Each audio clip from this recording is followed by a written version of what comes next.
ছোট ভাই, আগের দিন কল্যাণী যাব বলে বেরিয়েছিলাম। তো পায়রাডাঙ্গা প্ল্যাটফর্মে বসেছিলাম, ট্রেনের জন্য অপেক্ষা করতে করতে একটা ভিখারির দিকে নজর গেল। অনেকক্ষণ থেকে তাকে ফলো করলাম। তার মাথায় চুল ভর্তি, পোশাক একদম পুরো নোংরা, ছেঁড়া জামা কাপড় পরা, পায়ে জুতো নেই, নোংরা অবস্থায় আর কি বসে ভিক্ষা করছে। তো পথ চলতি লোক যারা যাচ্ছে তাদের সামর্থ্য মতো সাহায্য করছে, কেউ করছে না, চলে যাচ্ছে। ঠিক আছে।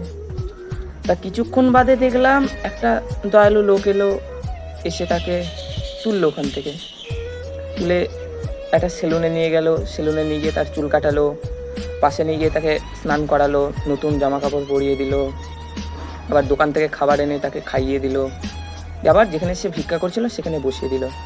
খুব ভালো একটা ব্যাপার। তো সমস্যা এটাতেও নেই।